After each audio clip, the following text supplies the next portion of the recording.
예, 오늘 우리에게 주신 하나님의 말씀 함께 보도록 하겠습니다. 네. 오늘 말씀은 요한복음 말씀이 되겠는데요. 오랜만에 요한복음 함께 보게 되었습니다. 요한복음 12장 9절로 19절 말씀.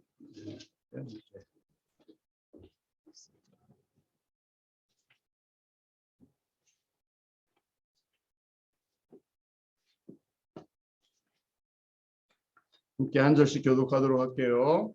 예, 여러분들이 제가 한 구절, 여러분 한 구절 이런 식으로 읽도록 하겠습니다. 유대인의 큰 무리가 예수께서 여기 계신 줄을 알고 오니 이는 예수만 보기 위함이 아니요 죽은 자 가운데서 살리신 나사로도 보려 함이로라.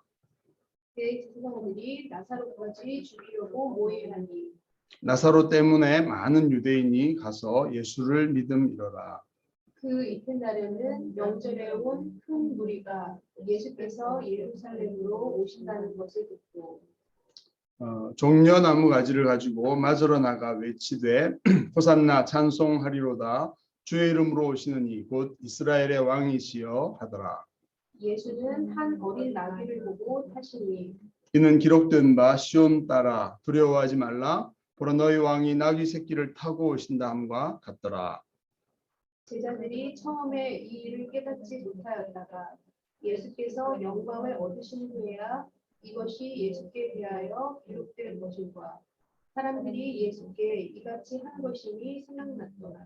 나사로를 무덤에서 불러내어 죽은 자 가운데서 살리실 때에 함께 있던 무리가 증언한지라. 이에 우리가 예수를 맞음은 이 표적 행하심을 들었으리로라.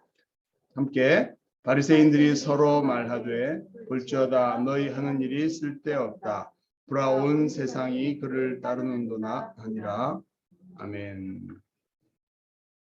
오늘 어린 나귀를 타시니 이런 제목을 가지고서 함께 말씀을 나누겠습니다. 함께 기도하겠습니다. 하나님 아버지 오늘 주일 아침에 또 저희에게 말씀하여 주실 줄로 믿습니다.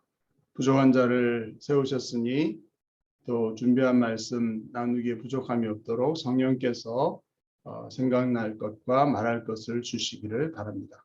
각자에게 주시는 주님의 음성을 듣게 하시고 또 이 아침에 주님 말씀으로 인해 새 힘 얻고 한 주간 살아갈 수 있는 인도함을 받는 방향을 제시받는 또 그렇게 주님 말씀대로 살아가는 한 주간 되도록 우리를 인도하여 주시옵소서. 예수 그리스도 이름으로 간절히 기도하옵나이다. 아멘. 네, 오늘 본문에 보면 어린 나귀를 타신 그런 장면이 나옵니다. 2월 셋째 주일이 되었는데 어제 그제 이렇게 강한 태풍이 불어가지고 겨울 태풍이죠. 여러 가지 피해도 있고 또 날도 춥고 그렇게 됩니다. 별다른 피해는 없으셨을 줄 알고 있습니다. 또 오늘 그 베이징 동계올림픽이 폐막하는 그런 날이라고 또 뉴스에 나오던데요. 평화를 위한 전 세계 모임이 잘 되었는지 모르겠습니다. 코비드 상황도 있고 여러 가지 전쟁에 관한 그런 두려움도 있고 우크라이나 지역을 러시아가 침공할 그런 준비들을 하고 있고 침공할지 모르겠다. 그래서 이제 베이징 올림픽을 개최한 또 공산당이죠 시진핑 주석이 또 러시아의 푸틴 대통령과 또 이렇게 만나서 어떻게 서로 협력하는 이런 모습을 또 보여주기도 하고 해서 과연 이 평화라고 하는 것이 오기 위해서 올림픽이 제대로 진행된 것인가 이런 질문도 던질 수 있는 이런 상황인 것 같습니다. 그뿐 아니고 이제 우리 가정에서나 우리 또 속한 사회 속에서도 여러 가지 어려움들이 있을 수 있죠. 여러분 싸우지는 않으셨습니까? 세계의 평화를 생각하고 올림픽을 재미있게 또 보셨는지 모르겠지만 그러면서도 우리의 싸움은 계속되죠. 우리 가정에서나 자녀들과의 의견 차이가 있을 수도 있고 우리가 속한 우리가 일하는 곳에서 여러 가지 갈등과 어려움들이 있을 수도 있는 것 같습니다. 우리가 요한복음 말씀을 쭉 보면서 예수님 이제 드디어 예수님께서 예루살렘으로 올라오신 마지막 주간에 예수님이 올라오시고 종려주일이라고 하죠. 그 안식 후 첫날 있었던 장면들을 우리가 좀 살펴보게 되었습니다. 우리 예수님께서 오늘 이 말씀 가운데 하신 딱 한 가지 행동이 있습니다. 예수님이 뭐라고 말씀하신 것도 없고요. 단 한 가지 행동이 있어서 그 예수님이 하신 행동, 이것이 우리에게 주시는 메시지, 이것을 우리가 찾아봐야 될 것입니다. 그 배경으로는 유대인의 큰 무리가 예수님께로 왔고 그래서 예수님을 믿게 되었다. 많은 유대인이 대제사장들의 모의와 그렇죠? 그런 모함과 어떤 계획 이런 것들로부터 와서 예수님에게 와서 나사로 때문에 예수님을 믿게 되었다. 이런 이제 사도 요한의 기록이 있는 것이죠. 아시는 것처럼 이것은 11장에 나왔던 나사로가 죽음에서 살아나는 예수님 안에 영생이 있고 부활이 있다는 그런 것을 예수님께서 보여주고 변할 수 없는, 부인할 수 없는 증인으로서, 증거로서 나사로가 버젓이 살아있는 그 나사로에게 축하하기 위해서 유대인들이 몰려오고 또 뒤에 보면 그것을 목격했던 많은 사람들이 또 예수님이 예루살렘으로 입성하시는 그곳에 많은 소문이, 좋은 소문들이죠. 이렇게 퍼지게 되면서 예수님을 보러 오는 이런 장면들. 겉으로 보면 예수님이 굉장히 승리의 입성 이런 것들을 하는 것 같은 그런 느낌이 들지만 그러나 이 본문을 앞뒤로 감싸고 있는 것은 유대인의 큰 무리가 그렇죠? 다가오는 것뿐 아니라 대제사장과 그것을 반대하고 예수님을 죽이려고 하는 그런 음모들이 보이지 않는 곳에서 그렇지만 적지 않은 것이죠. 숫자로만이 아니라 실제 권력과 영향력을 가진 자들이 그런 일들을 하고 있었다.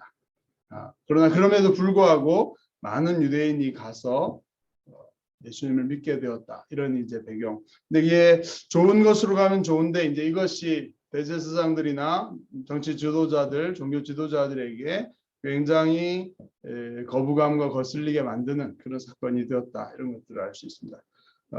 그런 상황에 그 이튿날 예수님에게 향유를 부었던 그 사건이 발생하고 안식일이 지나고 그 이튿날에 명절에 온 그 무리가 예수님께서 예루살렘으로 들어가신다는 것을 듣고 예수님을 맞이하는 장면.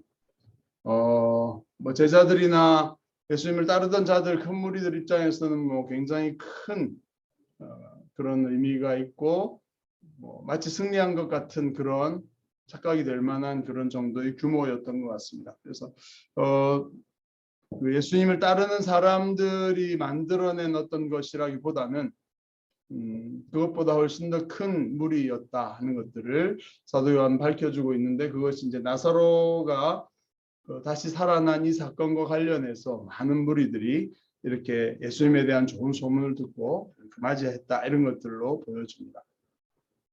요한복음과 다른 복음서들의 이제 차이점 중에 하나가 이 주일, 종려나무 가지를 가지고 맞으러 나간 이 모습들에 대한 관점이 조금 다른 부분이 있습니다. 마태, 마가, 누가 쪽에서는 예수님과 예수님의 제자들 사이에 어떻게 해서 뭐 나기를 준비했고 뭐 이런 이야기들이 있는데 이제 그런 얘기는 이 요한복음에서는 싹 빠져 있습니다. 예루살렘 주민 입장에서 예수님이 들어오시는 것을 맞이하는 이런 관점에서 보고 있는 것 같아요. 어쨌든 요한은 그런 관점에서 이것을 기록하고 있는데 자 13절에 보면 많은 사람들의 행동이 나와 있습니다. 종려나무 가지를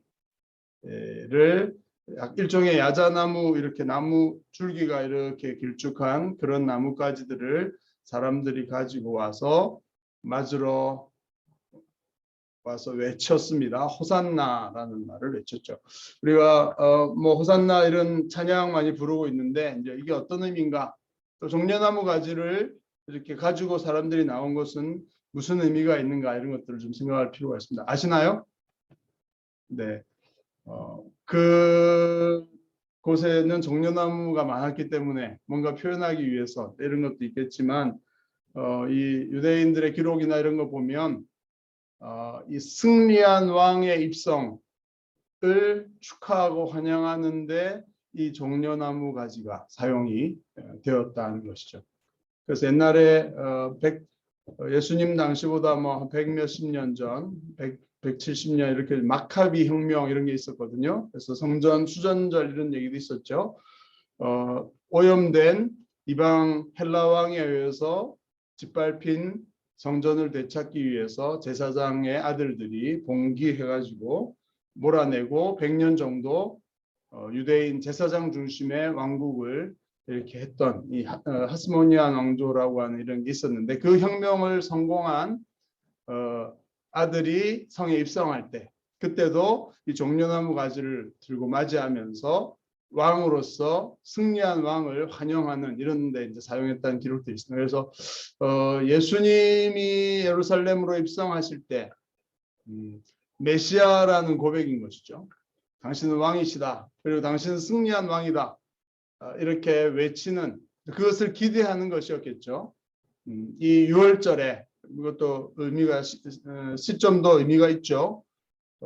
출애굽을 이민족을 해방시켰던 그것을 기념하는 그 6월절에 메시아라고 기대되고 알려진 이 예수를 온 예루살렘 주민들이 유대인들이 맞이하고 있는 이런 장면입니다. 호산나라는 말도 마찬가지죠. 호시아나 이렇게 하는 말인데 호시안 예슈아 할 때 구원하다 호가 들어가서 구원해 달라라고 하는 요청과 기도의 내용이 담습니다. 나는 please란 말이거든요. 우리를 부디 구원해 주십시오 이런 말입니다. 호산나라는 것이. 근데 이것이 이제 나중에는 이것이 의미가 조금 바뀌어서 감사하고 칭송하는 그런 말, 환영하고 인사의 말로서 호산나가 쓰여지죠. 그래서 호산나가 당신은 우리를 구원할 만한 그런 존재이십니다. 구원해 주십시오. 하나님을 향해서 시편에서 하나님 우리를 구원하십시오 하는 시편 118편 25절의 구절이 바로 이것인데 이제 그것을 따서 사람들이 많이 사용했고 나중에는 구원자를 향한 칭찬과 찬양의 그런 메시지로 쓰는 말이 되었습니다. 그래서 호산나 찬송하리로도 주의 이름으로 오시는 이 곧 이스라엘의 왕이시여 이렇게 이제 시편 9절이죠. 118편 9절을 인용해서 예수님을 향한 기대 이것도 표현한 것입니다. 자 그러면 이 사람들의 기대는 무엇이었을까? 와서 구원해달라고 하는 것은 어떤 것이었을까? 당신이 승리한 왕으로서 오셔서 무엇을 해달라는 것일까? 이제 이런 질문들이 생길 수 있죠. 근데 이제 14절에는 예수님의 아무런 말씀도 기록되어 있지 않습니다. 그렇죠? 그리고는 예수님의 하나의 행동, 어린 나귀를 보고 타셨다. 그것만이 오늘 본문의 중심에 나와 있는 것이죠. 이런 것으로 해석이 되죠. 많은 무리들이 종려나무를 흔들면서 호산나 이렇게 막 요청을 하고 있는데 예수님의 거기에 대한 대답은 아무 말씀도 없으시고 어린 나귀 하나 타고 두벅두벅 예루살렘으로 들어오시는 그것으로 모든 요청과 간구와 칭찬과 환영과 축복과 그렇죠? 이런 것에 대한 하나의 대답이었다. 이런 것입니다. 굉장히 시끄럽지만 본문을 통해서 보면 예수님으로부터는 아무 말씀도 응답이 없으시고 행동으로 보여주시는 그것이 바로 한 어린 나귀를 타고 예루살렘으로 들어오시는 것이었다. 이런 것입니다. 무슨 의미였을까요?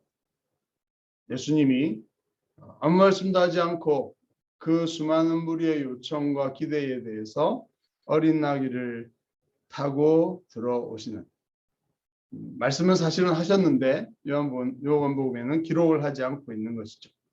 근데 이제 사도 요한은 이것은 기록된 바 시온 따라 두려워하지 말라. 보라 너희 왕이 나귀 새끼를 타고 오신다. 스가랴 9장에 나와 있는 이 말씀을 인용해서 해석을 해주고 있죠. 예수님이 그 말씀을 생각해서 나귀를 타고 오신 이런 것이었고 그것이 예수님이 원래 의도하셨던 그 답이었고 메시지였다. 이런 얘기인 것 같습니다. 자, 그런데 그것은 뭐죠? 시온에 따라 두려워하지 말아라. 보라 너의 왕이 나귀 새끼를 타고 오신다. 예수님이 왜 나귀 새끼를 타고 들어오셨을까요? 무슨 의미가 있는 걸까요? 이것을 생각해 보려고 합니다. 시온에 따라 이렇게 하는 딸이라고 부르는 것은 시온이라고 하는 이 성, 예루살렘 성의 주민들을 가리킬 때 시온의 딸 이렇게 이제 표현했기 때문에 시온의 주민들아 너의 왕이 나귀 새끼를 타고 오신다. 한 가지 의미는 이런 것이죠. 스가랴에 예언되어 있던 예루살렘 이스라엘의 왕의 도시였던 예루살렘에 왕이 임할 때에 나귀 새끼를 탄 왕이 임한다. 그런 예언이 있었고 예수님께서 그렇게 하셨기 때문에 예수님이 왕이고 메시아다. 이것을 예언을 성취하는 것으로서 의미 있죠. 네, 예수님이 그 구약의 수많은 예언들을 성취하시는 그런 것이 있습니다. 그런데 이제 그 예언이 왜 그렇게 그러면 주어졌느냐 이것을 이제 생각해 봐야겠죠. 왜 예수님이 어린 나귀를 타고 오신다고 메시아가 어린 나귀 새끼를 타고 오신다고 했을까? 왕인데. 근데 이것의 대조는 왕은 큰 백마나 흑마나 이렇게 건장한 말을 타고 들어오는 게 맞죠. 유대의 총독들도 그랬고 자기의 위세와 권세를 과시하기 위해서 오는 것은 큰 말과 수많은 군대를 이끌고 탁 들어올 때 아까 그 종려나무 가지를 흔들면서 호산나라고 말하는 것과 좀 서로 짝이 맞는 것 같아요. 그래야 되는데 예수님은 그런 기대, 그런 짝과 관계없이 어린 나귀 새끼를 타고 오셨다. 이런 것입니다. 나귀 중에도 새끼이기 때문에 더 낫고 사람들이 서 있는 키와 나귀에 앉은 키가 이렇게 다르지 않은 그 정도 높이로 예수님께서 들어오신 것이죠. 예수님은 무엇을 얘기하고 계시는 것일까? 이것이 우리에게 주는 메시지가 있죠. 그것을 우리가 좀 생각해보고 그 말씀들을 우리의 것으로 오늘 받아들여야 될 것 같습니다. 한마디로 말하면 예수님의 통치, 메시아의 구원은 어떤 무력과 권세를 가지고 악한 자들을 다 처단하고 제거하는 그런 방식으로 구원이 오는 것이 아니다라는 예수님의 대답인 것 같습니다.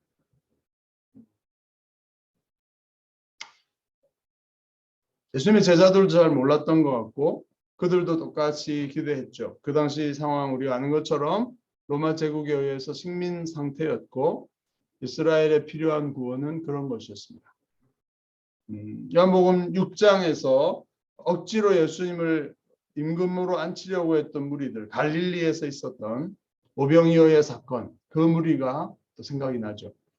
그들에게 필요했던 구원과 그들에게 필요했던 왕 메시아의 모습은 경제적인 문제들을 해결해 줄 수 있는 갈릴리 지역에 그 소외되고 가난하고 먹을 것이 별로 많지 않은 그들에게 예수님께서 떡을 만들어서 먹여주신 이것이 갖고 있던 어떤 사회 경제적인 의미, 경제 대통령 이런 것들이 그들에게 원했던 것, 필요했던 것이고 예수님은 그들에게서 자기를 피하셨던 것이죠. 근데 지금 예루살렘 정치의 중심지로 예수님이 또 오시게 되었는데 6월절을 맞이하면서 그들의 요청은 이 종려나무 가지 호산나라는 말이 상징하는 것처럼 정치적인 경제적인 것을 포함하는 정치적인 자유와 해방을 요청하는 것이었을 것입니다. 예수님은 그것에 대해서 건장한 말을 타고 12명의 무슨 그렇죠? 이런 군대 장관 같은 자들에게 말을 하나씩 다 이렇게 타게 해서 멋있게 입성한다 이러면은 그 격이 맞겠지만 그것과 맞지 않는 어린 낙이 새끼를 보고 타고 들어오셨다 이것입니다. 예수님은 그런 방식의 구원을 줄 생각이 없으시다라는 것이고 이 예언이 기록된 목적도 왕이 시온 성에 임하는데 낙이 새끼를 타고 오실 것이다. 평화의 왕이 오신다. 한 아기가 우리에게 낳고 그 이름은 디묘라 모사라 이렇게 가다가 맨 마지막에 평강의 왕 이렇게 되어 있죠. 평화를 주시는 왕. 전능하신 아버지가 한 아기로서 임할 것이고 그가 정사를 얻게면 정권을 장악하고 오시는데 그의 이름은 평강의 왕이었다. 이런 것입니다.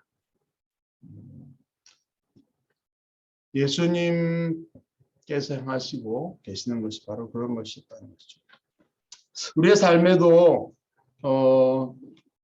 서두에 이제 전쟁의 위험, 세계적인 차원에서 또 우리가 속한 곳에서 여러 가지 갈등과 이런 것들 하나님께서 우리가 기도할 때 호산나 구원해 주십시오. 주가 오셔서 구원할 것이다. 이렇게 할 때 우리가 기대하는 바는 주님께서 칼을 빼들고 악한 자들을 깨끗이 정리해 주시면 이 구원이 우리 속이 시원한 이런 구원이 임할 것인데 또 전쟁을 일으키려고 하는 악한 자들 누군지 잘 판단하셔서 하나님이 깨끗이 정리해 주시면 좋을 텐데 그래야 평화가 올 텐데 이렇게 우리는 생각하고 그것을 하나님 앞에 간절히 기도할 수도 있습니다.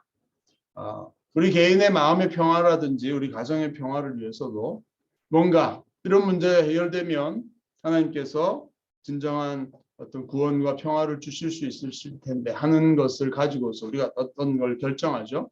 그래서 그것을 하나님 앞에 부르짖고 간구하는 경우가 있습니다. 저도 그렇게 지난주에 했던 것 같고 이게 제일 좋겠습니다. 이렇게 하고 근데 이제 그게 되지 않을 때 하나님 구원하시지 않느냐? 우리 마음의 평화는 깨어질 수 있지만 그것이 진정한 평화를 하나님 주시지 않는 것이냐? 이런 질문들을 하게 되죠. 우리가 속한 단체에서도 어떤 갈등들이나 어려움들이 생길 때 내가 보기에 이런 문제는 이렇게 해결되면 좋겠다고 기도하기도 하고 그렇지만 주님의 대답은 나귀 새끼를 타고 들어오시는 것입니다. 칼을 빼들고 악한 자를 정의의 이름으로 물리치고 제거하고 로마 제국을 무너뜨리고 예루살렘이라고 하는 평화의 성이라고 하는 것에 걸맞는 그런 해방과 평화를 회복하시는 이런 것이 아니었다는 것이죠. 어린 낙이 새끼를 타고 들어오시는 그런 왕 이런 것입니다.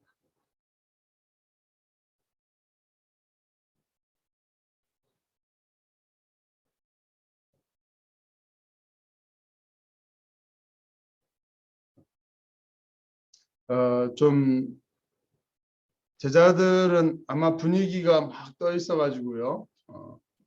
그들이 기대한 것은 그런 처음부터 그들이 기대하고 소리 질렀던 것과 같은 그런 메시아로 오실 것이라고 끝까지 기대했던 것 같은데 예수님은 거기에 대해서 호응하지 않으셨던 것 같고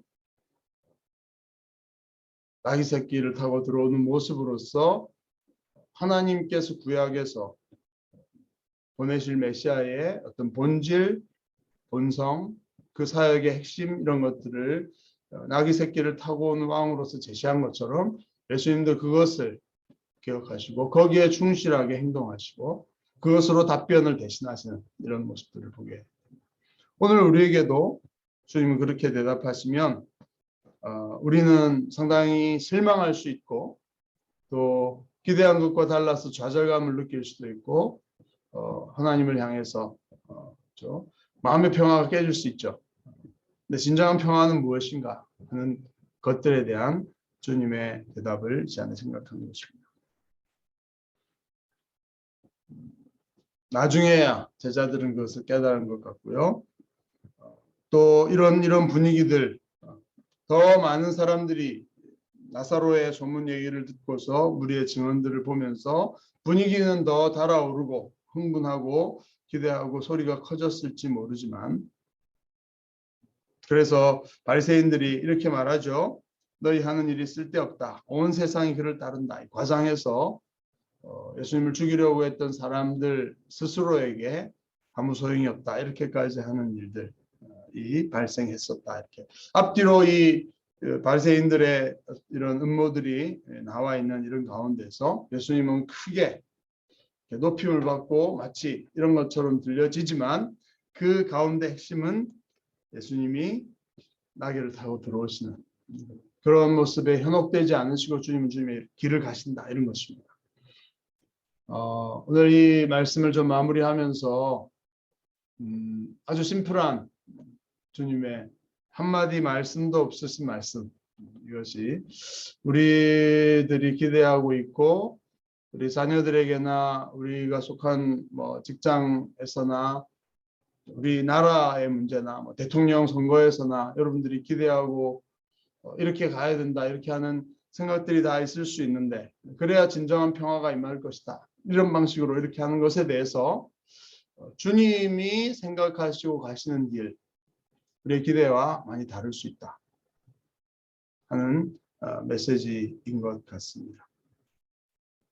주님은 평화의 왕이심을 믿습니다. 그렇죠? 그렇다면 우리가 생각을 좀 바꿔야 되지 않을까. 백마를 타고 오셔서 정의의 이름으로 세상을 심판하고 모든 것들을 처리해 주시며, 우리가 생각하는 기대를 따라서 우리의 문제들을 해결해 주시면, 마치 제자들이 그랬던 것처럼, 큰 무리가 호산나라고 외쳤던 것처럼, 우리가 주일날 나와서 주님께 예배하면서 주님 이 문제를 해결해 주십시오라고 특별한 기도 제목 가지고 왔지만, 주님이 가시는 길과 그 대답은 우리 기대와 많이 다를 수 있다. 그러면 마음의 평화가 깨질 수 있지만, 주님은 진정한 평화의 왕으로서 예루살렘의 왕으로 등극하시면서 어린 나귀를 타고 자기가 왕 되심을 우리에게 대답해 주시는 것이죠. 그 주님이 계시는 그 편에 함께 섰으면 좋겠습니다. 내가 생각하는 어떤 이런 방식, 이런 것이 아니라 우리 주님께서 하시는 평화를 주시는 그 구원의 방식이 무엇인가를 주님의 마음과 주님의 관점에서 좀 생각할 수 있는, 그것을 받아들일 수 있는 우리의 제자들의 성숙함이 있었으면 좋겠다, 이렇게 생각합니다. 어느 편이 대통령이 되어야 될까요? 우크라이나를 침범하는 러시아가 어떻게 돼야 될까요? 이런 것들이죠. 나와 갈등 관계에 있는 사람들은 어떻게 처리해야 될까요? 주님께서는 어떻게 하실까요? 하는 부분들. 너무 멀리 가지 말고 우리 가정에서 우리 자녀들과 의견이 많이 안 맞잖아요. 부모인 우리 편을 들어주실까요, 주님? 아니면 우리 자녀들, 내가 보기에는 참 답답하고 고집세고 어리석고 제멋대로 하는, 성경에 보면 부모에게 순종하라고 했기 때문에 주님은 우리 편입니까? 그게 당연한 것이라고 우리는 생각하고, 우리가 선호하는 성경의 관점을 가지고서 주님이 이렇게 해주실 거야, 그리고 해주셔야 우리 가정에 진정한 평화가 임한다, 이렇게 하면서 기도하고 주님 앞에 요구하고, 그렇기 때문에 말 듣지 않는 자녀는 잘못된 것이다, 이렇게 하면서 판단하고, 주님은 이렇게 가실 거야, 이렇게 하는 것의 모습을 잘 성찰해 보면 이 많은 무리들이 생각하고 있던 그런 인간적인 생각, 그렇죠? 또 자녀 입장에서는 이런 게 있죠. 내 자녀를 주님의 교훈과 훈계를 가지고 양육해라, 이렇게. 자녀들에게 자유를 주고, 하나님께서 모든 자들에게 인권을 배려하시고 자녀들을 고를 자유가 있다, 이렇게 자녀들은 또 얘기하겠죠. 하나님을 향해서. 주님은 어느 편에 계실까요? 우리 가정에 진정한 평화를 주기 위해서 누구 편을 드실까요? 이런 것입니다.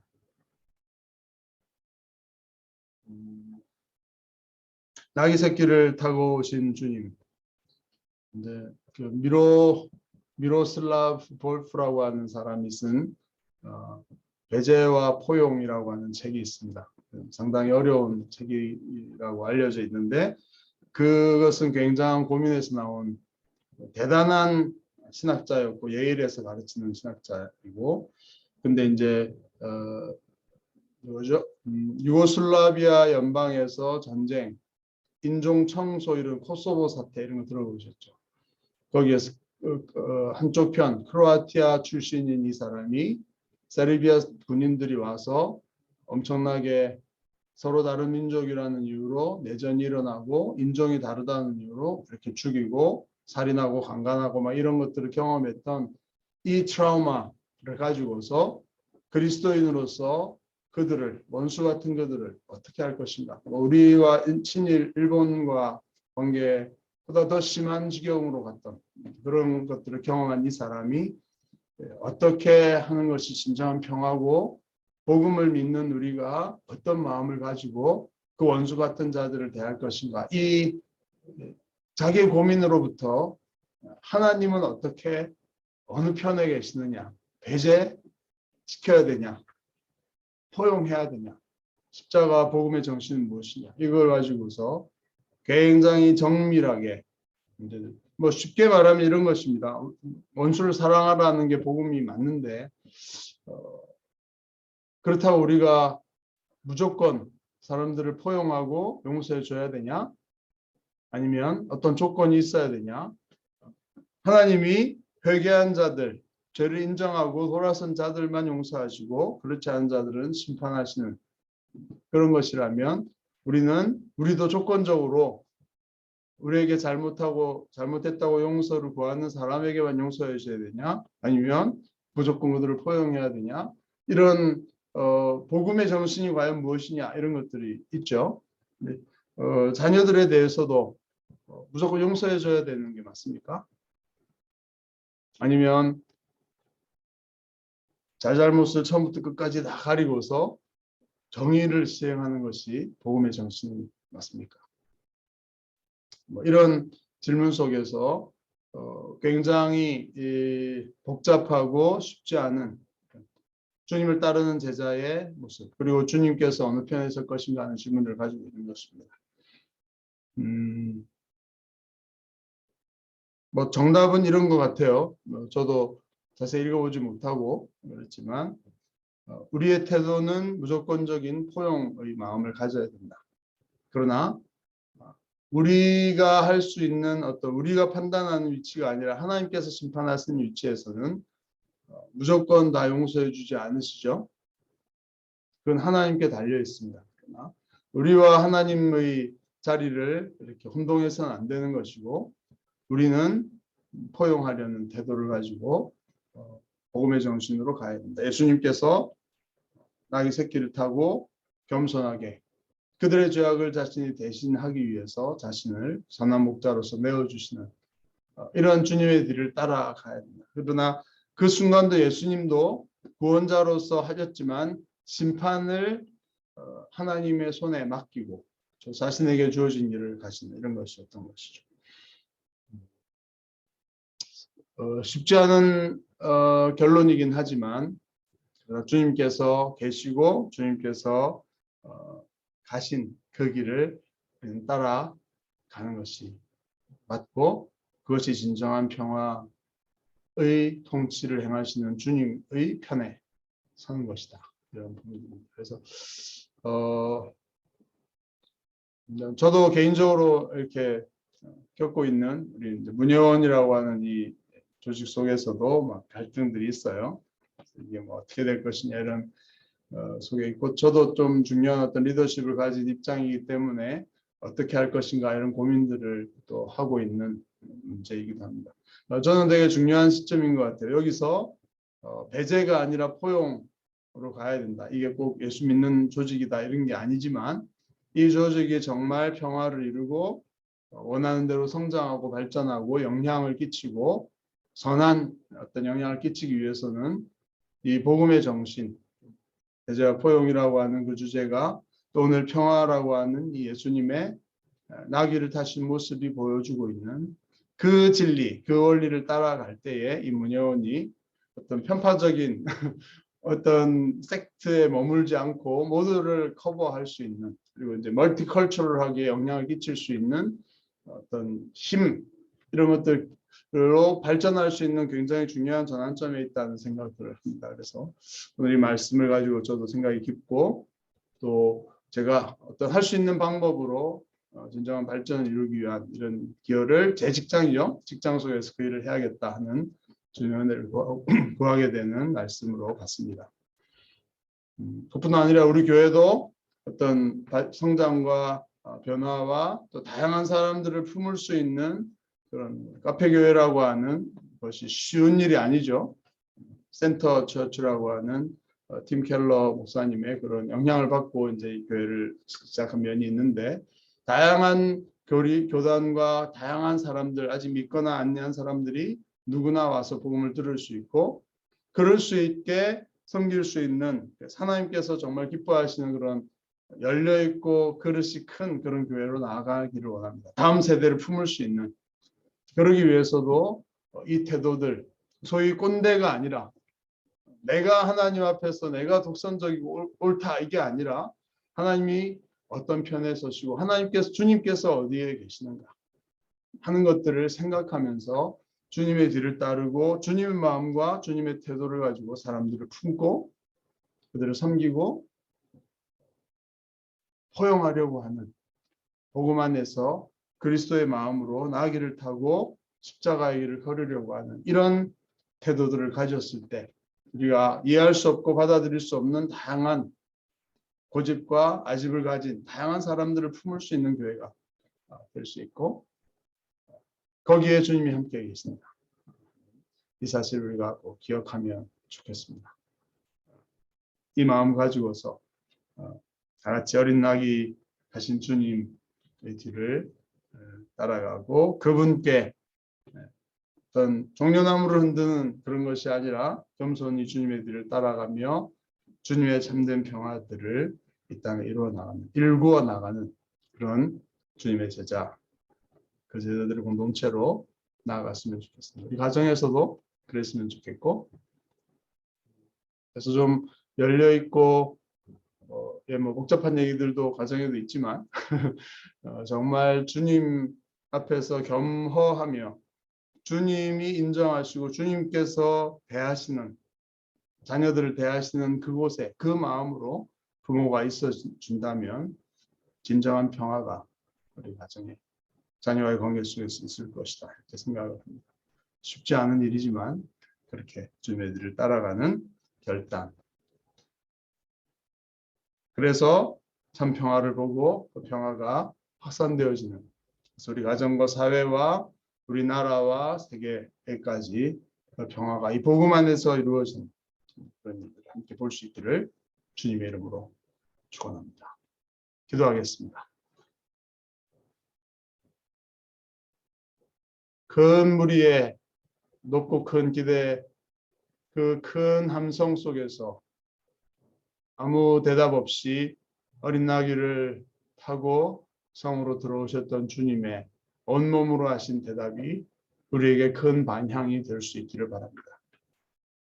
우리가 큰 무리들과 같이 또 주님의 서 있는 입장과 전혀 다른 반대쪽에서 기대하고 스스로 실망하는 자 되지 않게 하시고, 나귀 타신 주님께서 진정한 평화를 이루셨던 그곳에 우리가 함께하며 이 땅에 이 시대의 평화를 이루어 나가는 주님의 제자들 되기를 소원하오니, 우리에게 분별력 주시고 주님의 넓은 마음, 포용할 수 있는 사랑과 용서와 큰 마음들을 허락해 주시기를 바랍니다.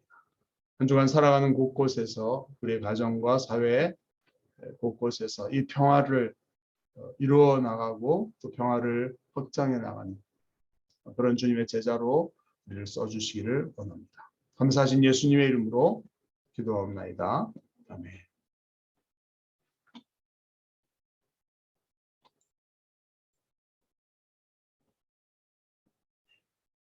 감사합니다.